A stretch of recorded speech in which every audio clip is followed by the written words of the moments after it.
नमस्कार, मी दिनकर राऊत। SCM न्यूजमध्ये आपलं स्वागत। सुरुवातीला एक नजर टाकूयात आजच्या हेडलाईन्सवर।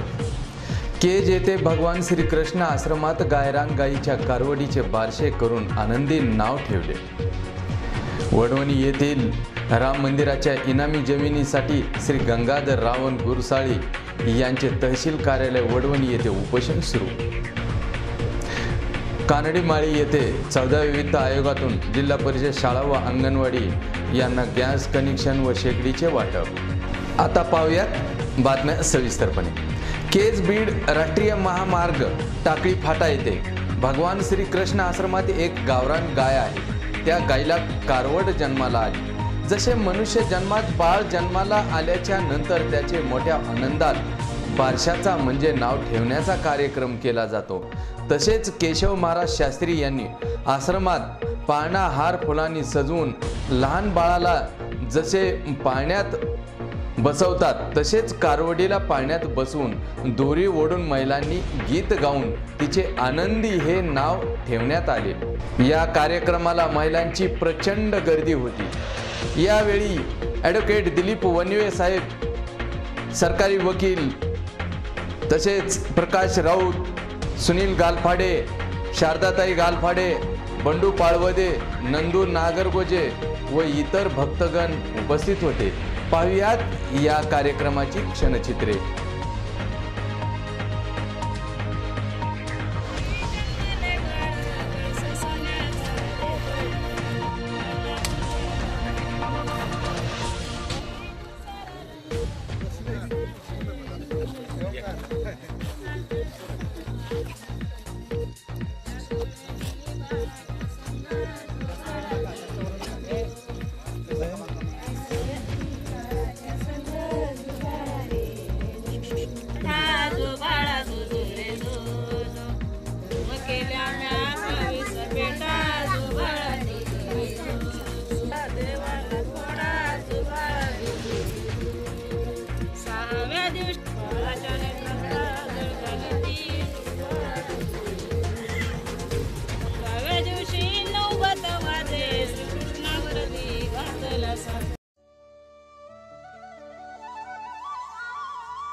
आपण भगवान श्रीकृष्ण आश्रमामध्ये पोहोचलेलो आहोत।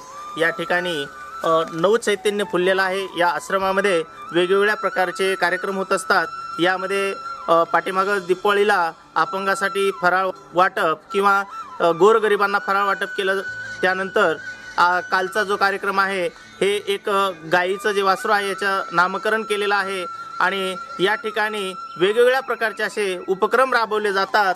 मग आपण या ठिकाणी जे नवचैतन्य फुललेलं आहे एक माळरान आहे, परंतु या आश्रमाच्या माध्यमातून आपल्याला चांगल्या प्रकारे रहस्यमय आणि आनंदी असं वातावरण वाटतंय। या ठिकाणी जे झाडं आहेत, जे वृक्ष आहेत, या वृक्षानं वेगवेगळ्या प्रकारची प्रसन्नता येते।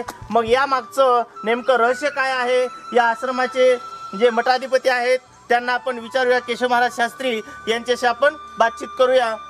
महाराज, आम्हाला नेमकं हे जे आपलं पूर्ण हे माळरान आहे या ठिकाणी आपण चांगल्या प्रकारे नवचैतन्य फुलवलं आहे, मग याच्याविषयी आम्हाला थोडक्यात माहिती द्या। आपल्या या भगवान श्रीकृष्ण आश्रमामध्ये नेहमी प्रसन्न वातावरण असण्याचं कारण म्हणजे या ठिकाणी चालू असलेली ही साधना, नामचिंतन, भगवंताच्या नामामध्ये एक विशेष शक्ती असते, सामर्थ्य असतं आणि ज्या ठिकाणी साधना होते, चिंतन होतं, त्या ठिकाणचं वातावरण प्रसन्न बनलं जातं. आणि त्यात विशेषतः म्हणजे आजूबाजूला हे असणारं हिरवगार वातावरण. वृक्षवल्ली आम्हा सोयरी वनचरी, संत तुकाराम महाराज म्हणतात की साधू संतांच्यासाठी, आमच्यासारख्यांच्यासाठी वृक्षवल्लीच आमचे सोयरे आहेत, सखे संबंधी आहेत. आणि त्यांच्या संगतीमध्येच साधना होते, वातावरण प्रसन्न होतं. आणि ही जी मी ज्या ठिकाणी बसलेलो आहे, पाठीमागे जी दिसते ती कुटिया, या कुटियामध्ये नेहमी नामसाधना होते, चिंतन होतं, वाचन होतं. आणि याचा एक परिणाम, याचा एक प्रभाव या पूर्ण वातावरणामध्ये पसरलेला आहे. त्यामुळे या ठिकाणी आलं की माणसाच्या मनाला अगदी प्रसन्न वाटतं. या ठिकाणी जे आश्रम आहे, या आश्रमामध्ये आपल्याला जो आनंदाचं रहस्य आहे, जे आनंद नेमका कशामुळे प्राप्त होतो हे आपल्याला महाराजांनी सांगितलं आहे. महाराज, जे आपण या आश्रमामध्ये वेगवेगळ्या प्रकारचे कार्यक्रम घेता, या कार्यक्रमाविषयी आम्हाला थोडक्यात माहिती द्या. आपल्या भगवान श्रीकृष्ण आश्रमाची स्थापना 3 वर्षापूर्वी झालेली आहे आणि तेव्हापासून एक कार्यक्रम या ठिकाणी आयोजित चालू केलेले आहेत. खरं पाहिलं तर जास्त कार्यक्रम आश्रमामध्ये सध्या सुरू नाही आहेत, कारण आश्रमाचं काम आणखी खूप काही बाकी आहे.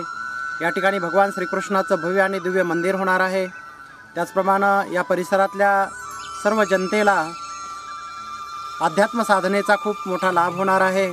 बरेचसे काय कार्यक्रम नियोजित आहेत, परंतु सध्या एक विशेष कार्यक्रम म्हणजे दरवर्षी दिवाळीमध्ये या परिसरातील जे काय अंध, अपंग, निराधार व्यक्ती आहेत, खरोखरच ज्यांना जीवनामध्ये वस्तूंची आवश्यकता आहे, सहकार्याची आवश्यकता आहे, अशा व्यक्तींना आपण सहकार्य करण्याचा प्रयत्न करतो.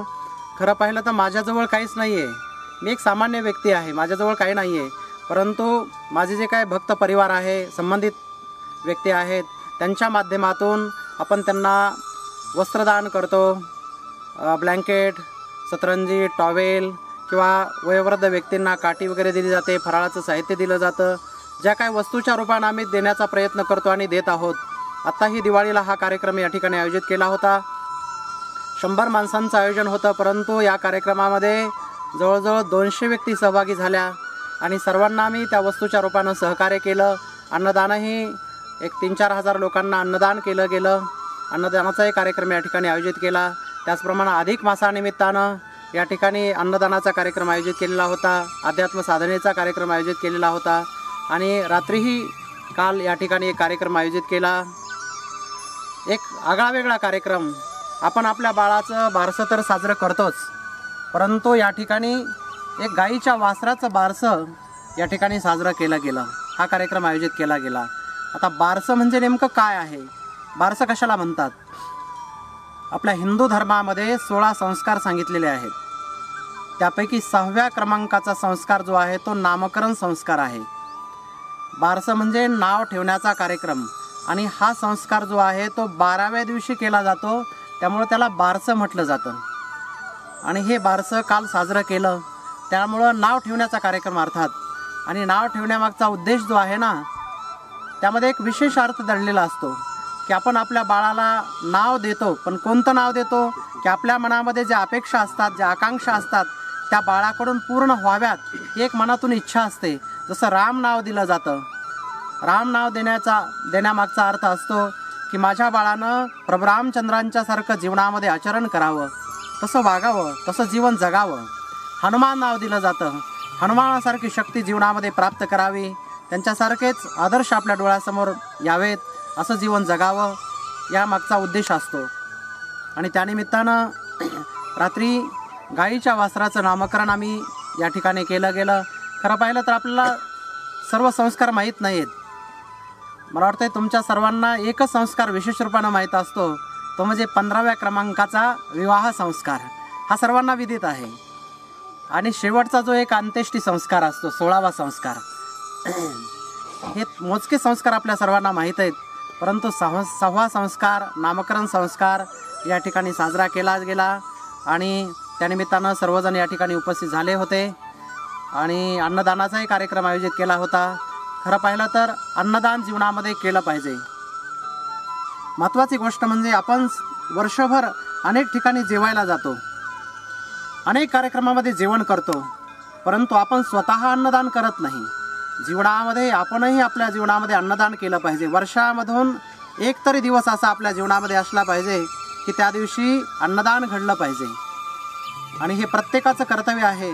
त्यामुळे प्रत्येक माणसानं आपल्या जीवनामध्ये वर्षातून एक तरी दिवस आपल्या परिवारातील माणसांना, इतर समाजाला किंवा सर्व जनतेना, गोरगरिबांना बोलवून अन्नदान करावं आणि अन्नदान केलं पाहिजे. अन्नदानाचं विशेष महत्त्व आहे.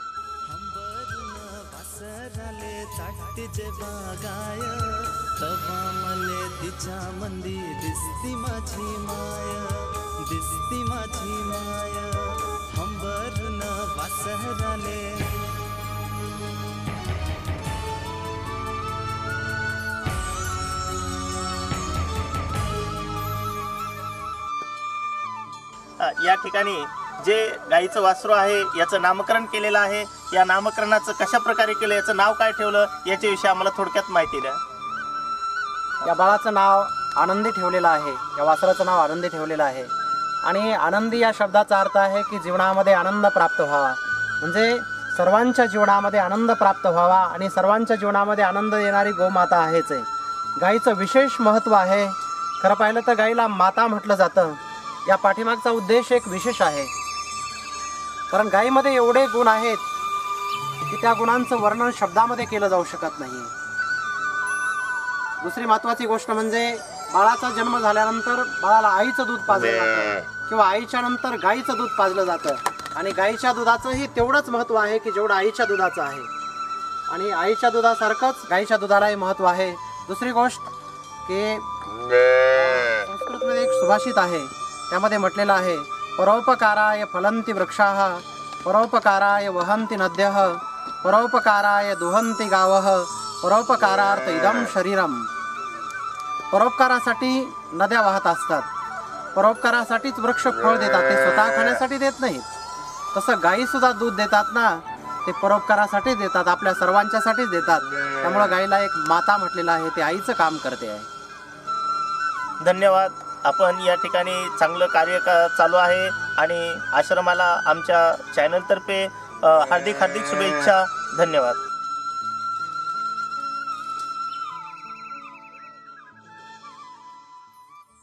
वडवणी येथील आमचे प्रतिनिधी कृष्णा शिंदे यांनी उपोषणस्थळी भेट दिली असता राम मंदिराच्या इनामी जमिनीसाठी श्री गंगाधर रावण गुरुसाळी यांचे तहसील कार्यालय वडवणी येथे उपोषण सुरू होते. येथील शासन गंभीर नाही, मंडळ अधिकारी पैसे खाऊन प्रकरण दाबू लागले आहेत, माझ्याकडे मुंबईपासून आदेश आहेत, असे मत गंगाधर यांनी आमच्या प्रतिनिधींना सांगितले. सरकारी हाती भवानी किती इनामात, याचा काय बापाचा इनाम नाही, नावावर केलंय कसं, शासन गंभीर नाही. मंडळ अधिकारी पैसे कोण दाबायला लागलाय, मंडळ अधिकारी काय पैसे दाबायला. ग्रामपंचायत कार्यालय कानडीमाळी तालुका केज येथे 14व्या वित्त आयोगातून जिल्हा परिषद प्राथमिक शाळा व 2 वसती शाळा व 3 अंगणवाड्या यांना 6 गॅस कनेक्शन व 12 सिलेंडर व 6 गॅस भट्ट्या दिल्या आहेत. यामुळे विद्यार्थ्यांना प्रदूषण होणार नाही व कानडीमाळी गावातील शाळा प्रदूषण मुक्त झाल्या आहेत. यावेळी उपस्थित गट विकास अधिकारी तुरुक मारे, गट शिक्षण अधिकारी बेडसकर साहेब व गावचे सरपंच अमराबा राऊत, सोनवणे ग्रामसेवक पत्रकार बचुटे, उपसरपंच मनीषा बाळासाहेब राऊत, गिरीसर छाया राऊत, रेखा सुरेश राऊत, लवंगा दत्तू राऊत, बबन खाडे, अरुण राऊत, अर्जुन बनसोडे, विजय राऊत व गावातील नागरिक उपस्थित होते. आजच्या बातमीपत्रात एवढेच. पुन्हा भेटूयात नवनवीन घडामोडीसह. तोपर्यंत नमस्कार.